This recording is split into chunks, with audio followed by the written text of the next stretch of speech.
আমন্ত্রণদীপ্ত সংবাদে আপনাদের সাথে আছি আমি ইয়াসমিন সুমনা। বগুড়া সদর উপজেলার এরুলিয়ায় বাস চাপায় ৬ জন নিহত হয়েছেন। আহত হন আরও কমপক্ষে ১৫ জন। শুক্রবার ভোর ৫:৩০টার দিকে এই দুর্ঘটনা ঘটে। পুলিশ জানায়, ঢাকা থেকে নওগাঁগামী একটি যাত্রীবাহী বাস নিয়ন্ত্রণ হারিয়ে সড়কের পাশে থাকা একটি বৈদ্যুতিক খুঁটিতে ধাক্কা দেয়। এ সময় ওই এলাকায় কাজের সন্ধানে বেশ কয়েকজন শ্রমিক অপেক্ষা করছিলেন। নিয়ন্ত্রণ হারানো বাসটি তাদের চাপা দিলে ঘটনাস্থলেই ৩ জন নিহত হন।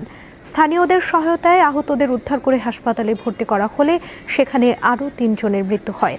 আহতদের মধ্যে কয়েকজনের অবস্থা আশঙ্কাজনক বলে জানিয়েছেন চিকিৎসকরা।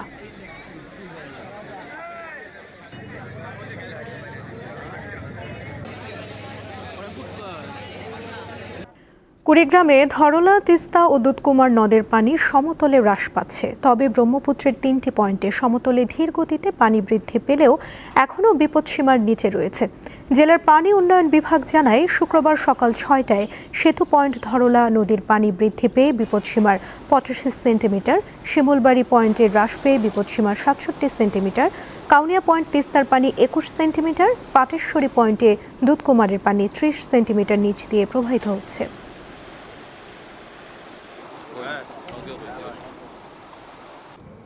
আগামী ২০শে আগস্ট হতে যাচ্ছে দেশের ২৩তম রাষ্ট্রপতি নির্বাচন। বৃহস্পতিবার তফসিল ঘোষণা করেছে নির্বাচন কমিশন।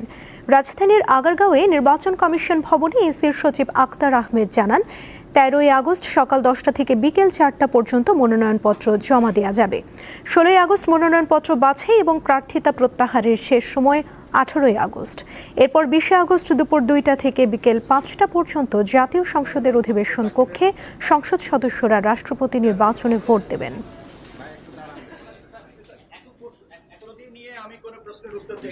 আপনাদের শিডিউলটা দিলাম, আমরা আগাবো যখন যে প্রশ্নটা আসবে, তথ্য আসবে। আমি আপনাদের মনোনয়নপত্র দাখিলের তারিখ হচ্ছে ১৩ই আগস্ট ২০২৬ বৃহস্পতিবার সকাল 10টা থেকে বিকাল 4টা পর্যন্ত।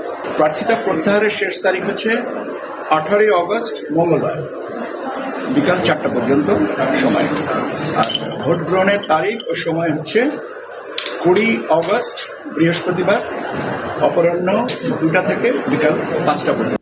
জুলাই গণ অভ্যুত্থান স্মৃতি জাদুঘর বৃহস্পতিবার থেকে সবার জন্য উন্মুক্ত করে দেওয়া হয়। এর মাধ্যমে ছাত্র জনতার অগ্নিঝরা দিনের দ্রোহ আর শাসক গোষ্ঠীর নিষ্ঠুরতার চিত্র তুলে ধরা হলো। প্রথম দিনেই দর্শনার্থীর সংখ্যা ছিল চোখে পড়ার মতো। ২০২৪ সালের ঐতিহাসিক ছাত্র জনতার গণ অভ্যুত্থানের গৌরবময় স্মৃতি, শহীদদের আত্মত্যাগ এবং ইতিহাস সংরক্ষণ করার উদ্দেশ্যে গড়ে তোলা হয়েছে জুলাই গণ অভ্যুত্থান স্মৃতি জাদুঘর। সাবেক প্রধানমন্ত্রীর বাসভবন গণভবনকে রূপান্তরিত করা হয়েছে বিশেষ এই জাদুঘরে। জুলাই আন্দোলনে অংশ নেওয়া অনেকেই এসেছেন এই জাদুঘরে। তারা পুরনো স্মৃতি মনে করে আবেগপ্রবণ হয়ে ওঠেন। অরণ্য ইতিহাস মর্মান্তিক, মানে এটা দেখলে শরীরের রোম খারাপ হয়ে যায়।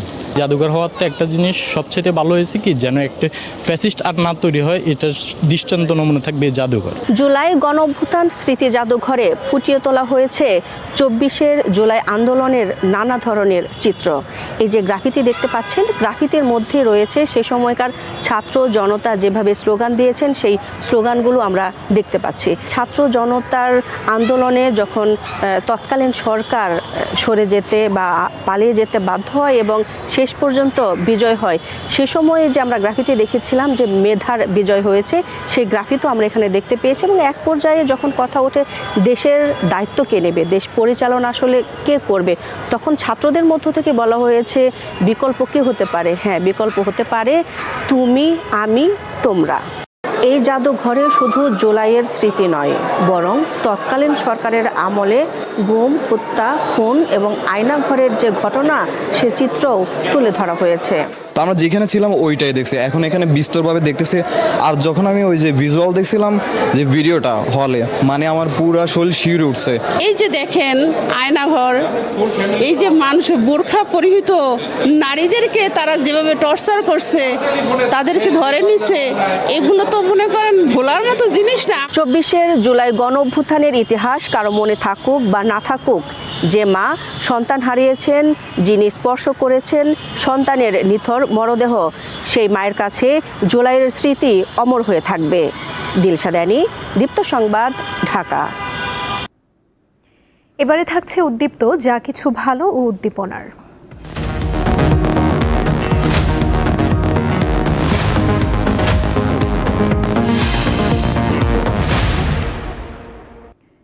দেশীয় সেমিকন্ডাক্টর চিপ ডিজাইনের ক্ষেত্রে নতুন মাইলফলক অর্জন করেছে বাংলাদেশ প্রকৌশল বিশ্ববিদ্যালয় বুয়েট। প্রতিষ্ঠানটির তড়িৎ ও ইলেকট্রনিক কৌশল বিভাগ শতভাগ ওপেন সোর্স প্রযুক্তি নির্ভর 32 বিট প্রগতি V1 প্রসেসরের সফল নকশা তৈরি করেছে। এর মাধ্যমে বাংলাদেশের নিজস্ব সেমিকন্ডাক্টর চিপ ডিজাইনের যুগে প্রবেশের সুযোগ তৈরি হলো বলে মত প্রযুক্তি বিশেষজ্ঞদের। বলা হয় তৈরি পোশাক শিল্পের পর সেমিকন্ডাক্টর হতে পারে বাংলাদেশের পরবর্তী প্রধান রপ্তানি খাত। সেই ধাপে বড় সাফল্য দেখালো বাংলাদেশ প্রকৌশল বিশ্ববিদ্যালয় বুয়েট।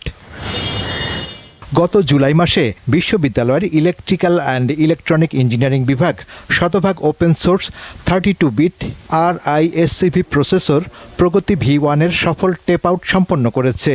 প্রকল্পটি পরিচালনা করেন ডক্টর ABM হারুনুর রশিদ এবং কারিগরি কাজ করেন স্নাতক পর্যায়ের শিক্ষার্থী খালেদ হোসেন ও শেখ তারিফুল ইসলাম।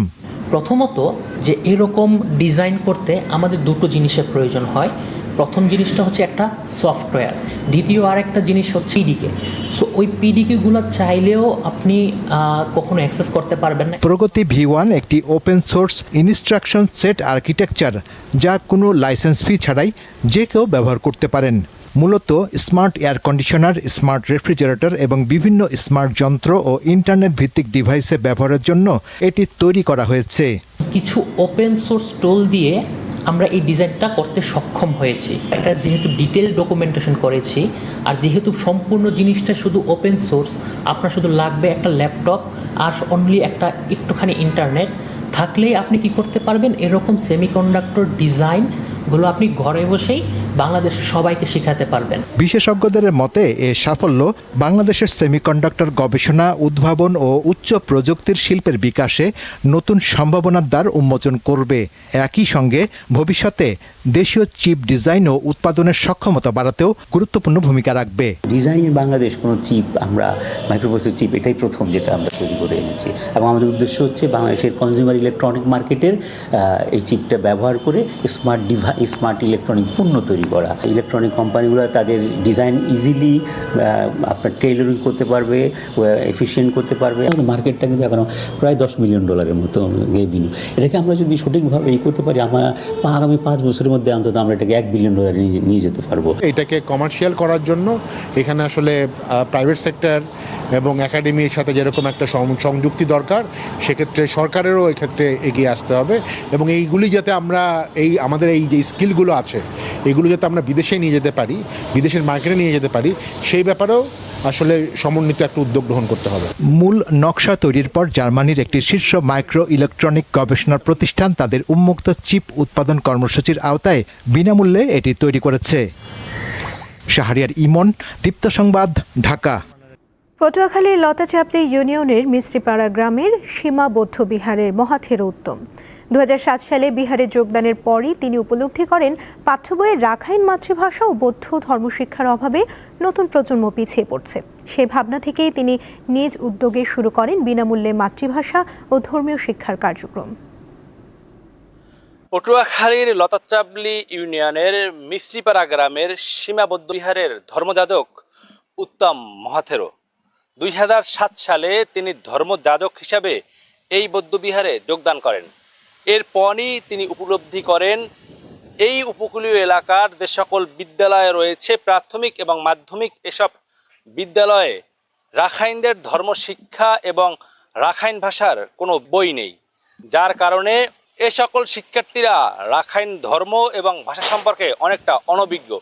তাই নিজ উদ্যোগে তিনি এই বিহারে শুরু করেন ভাষা শিক্ষা এবং রাখাইনদের ধর্মশিক্ষা ব্যবস্থার পাঠদান কার্যক্রম। বছরের পর বছর নিজ উদ্যোগে এসব শিক্ষার্থীদের বিনা খরচে তিনি ধর্ম শিক্ষা এবং ভাষা শিক্ষা প্রদান করে আসছেন। ভাষা ব্যবস্থা আগে পারাম হলা বছর থেকে এইভাবে একটা মাছটা রাখা হইতো। এখন সেই প্রচলনগুলি কিছু নাই, এখন প্রায় বিলুপ্তি অবস্থা। সেই জন্য আমি 2007 থেকে এই ভাষা ধরে রাখছি। যদি প্রাইমারি হাই স্কুলে এই রাখাইন ভাষা শিক্ষা ব্যবস্থা হয়তো তাহলে আরো ভালো হইতো। সরকার যদি সাহায্য সহযোগিতা করে তাহলে আরো আমি বড় ধরনের এই ভাষাকে আরো ছাত্র সংখ্যা বাড়াইতে পারবো। শুধু উপকূলের শিক্ষার্থীরাই নয়, দেশের বিভিন্ন জেলার অন্তত 10 জন হতদরিদ্র রাখাইন শিক্ষার্থীদের আবাসিক রেখে বিদ্যালয়ে লেখাপড়ার পাশাপাশি ভাষা শিক্ষা এবং ধর্মশিক্ষায় সুশিক্ষিত করছেন তিনি। তার এমন মহানুভব উদ্যোগে বিনামূল্যে শিক্ষা গ্রহণ করতে পেরে উচ্ছ্বাস প্রকাশ করেছেন এখানের শিক্ষার্থীরা। আমাদের ধর্মের পড়ার ব্যবস্থা নাই, তাই আমরা মন্দিরে এসে বান্ধবীর কাছে পড়ি। এই রাখাইনের ভাষা এগুলাই আমরা শিখি। আমার স্কুলে ভাষা শিক্ষা ধর্ম বই নাই, তাই জন্য আমরা বান্ধবীরা ভাষা শিক্ষা ধর্ম গ্রহণ করে পড়ি। আমরা বিনা খরচে পড়ালেখা করে আমরা খুব খুশি। আমাদের বিনামূল্যে শিক্ষা গ্রহণের ব্যবস্থা করে দিচ্ছে। পড়াশোনা করার জন্য আমাদের বানতে খাওয়া দাওয়া সব ফ্রি করান। বৌদ্ধবিহারের আয় থেকে শিক্ষার্থীদের কিছুটা আর্থিক সহায়তা করা হলেও সে টাকায় এখন আর চলছে না এই পাঠশালাটি।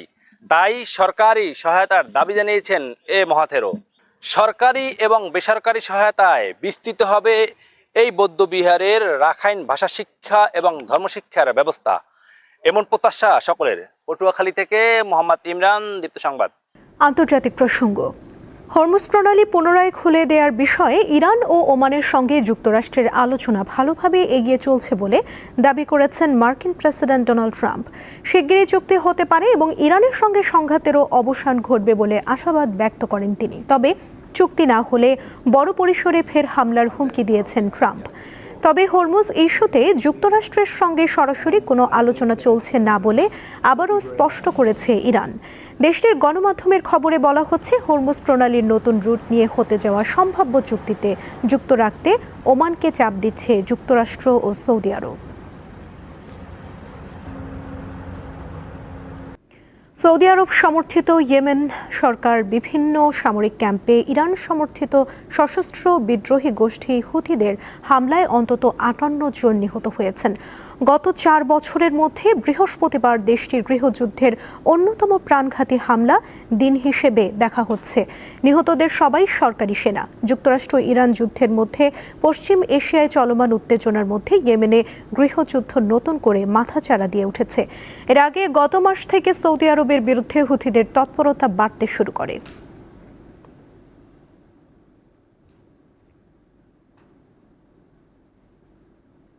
এবারে খেলার খবর। অস্ট্রেলিয়া সফরের একমাত্র প্রস্তুতি ম্যাচের দ্বিতীয় দিনের খেলায় বাংলাদেশের বিপক্ষে নিজেদের প্রথম ইনিংসে ব্যাট করছে অস্ট্রেলিয়া। এখন পর্যন্ত তাদের সংগ্রহ 5 উইকেটে 213 রান। ডারউইনে 2 উইকেটে 51 রান নিয়ে দ্বিতীয় দিনে ব্যাট করতে নামে অস্ট্রেলিয়া।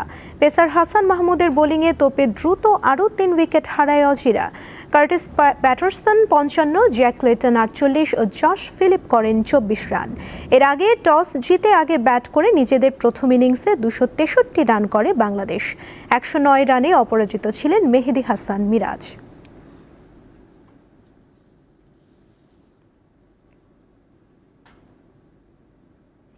নারী টি-20 এশিয়া কাপে একই গ্রুপে পড়েছে চিরপ্রতিদ্বন্দ্বী ভারত ও পাকিস্তান। বৃহস্পতিবার টুর্নামেন্টটির সূচি ও গ্রুপ বিন্যাস প্রকাশ করেছে এশিয়ান ক্রিকেট কাউন্সিল। আগামী 28 আগস্ট সংযুক্ত আরব আমিরাতে পর্দা উঠবে 8 দলের এই আসরের। ফাইনাল অনুষ্ঠিত হবে 13 সেপ্টেম্বর। 8টি দলকে 2টি গ্রুপে ভাগ করা হয়েছে। এ গ্রুপে রয়েছে ভারত, পাকিস্তান, থাইল্যান্ড ও হংকং। বি গ্রুপে খেলবে বর্তমান চ্যাম্পিয়ন শ্রীলঙ্কা, বাংলাদেশ, সংযুক্ত আরব আমিরাত এবং ইন্দোনেশিয়া।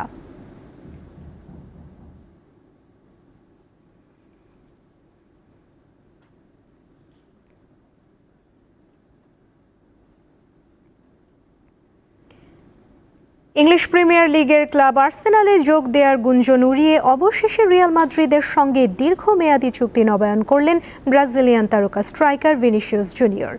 2032 সালের 30 জুন পর্যন্ত স্প্যানিশ জায়ান্ট লস ব্লাঙ্কোসে থাকছেন তিনি।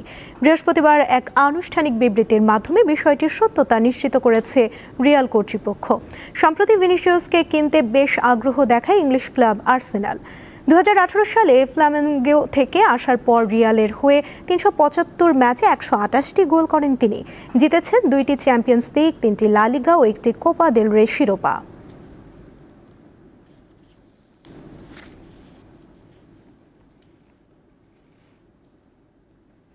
এই ছিল এখনকার মতো। পরবর্তী সংবাদ বেলা 12টায় দেখার আমন্ত্রণ রইল।